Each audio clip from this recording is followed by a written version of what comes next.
Time to do a new video today. Where the hell's Rod Stewart coming from? Hold on one second.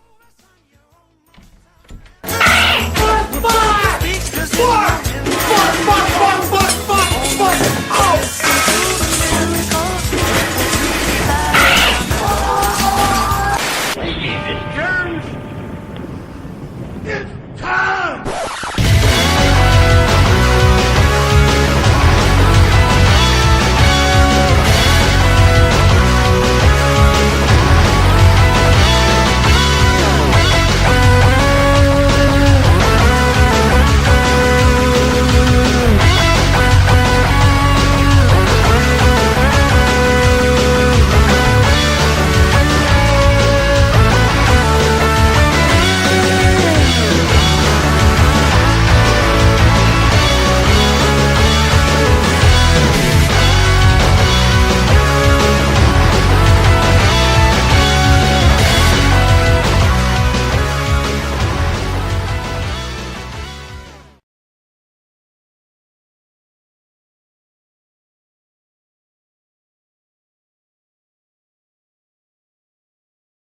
You know what I really can't stand?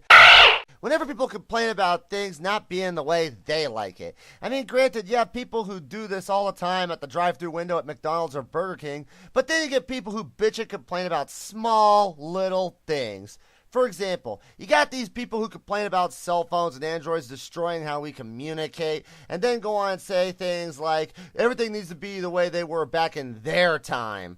I mean, it's good to feel nostalgic. Hell, I feel nostalgic all the time. But here's where I come in with the logic. You see, technological advances have come such a long way, and they've helped make our lives that much easier, whatever the case may be.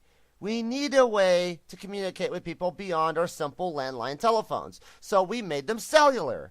This was a thing that happened back in the 1980s, and has since become more and more advanced, helping make communication that much easier. But on top of that, I can't stand when people cry and complain about how life should be like it was back in the 40s, the 50s, and the 60s, or what have you. Again, it's nice to feel nostalgic, but if you're stuck in a time where advances weren't happening, life would get rather boring. Where's your sense of adventure? Enjoy the advances. It makes life more fun. Stop living in the past. It's over now.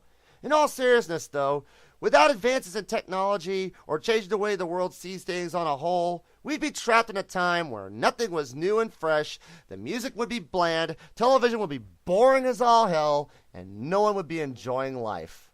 Just like now! But at least we can agree on one thing. Life is somewhat better now. So let's move on to our next topic. Why they change things that are already good to begin with. Now this, I could go on forever about. We have a lot of things we enjoy in this world, but for some odd reason, people like to change shit without warning, and the things we enjoy, we really don't enjoy anymore.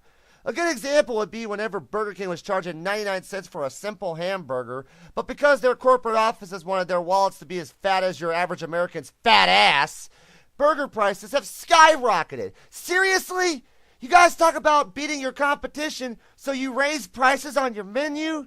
No wonder McDonald's gets more business than you. Another good example is when they change formats on TV shows, particularly game shows. A good example was when Jack Barry and Dan Enright created Tic-Tac-Dough. It was a great show, great gameplay, fun bonus round, and the ever-present dragon. And anyone who's a fan of game show garbage knows where I'm going with this one. When Dan Enright brought the show back in 1990, right after Jack Barry died, he decided to change everything up about the show. What the hell, Dan Enright? I mean, the show was great, but now you made it boring, and the gameplay was crippled, and not many people won the bonus round, and not to mention this. Don't do, can't do, won't do. If you do, you'll be through. Overall, whether it's fast food or game shows, changing things up without question or conscious will is ridiculous and shows you don't really care about your product. So do me a favor, take your $9 Whopper and shove it up your ass while rapping about Dan Enright jerking you off. I mean, it's just illogical, folks. Pure and simple. You can't be serious, man. You can play good, you can play long. If you pick the dragon, all you got to be gone. Shut the fuck up!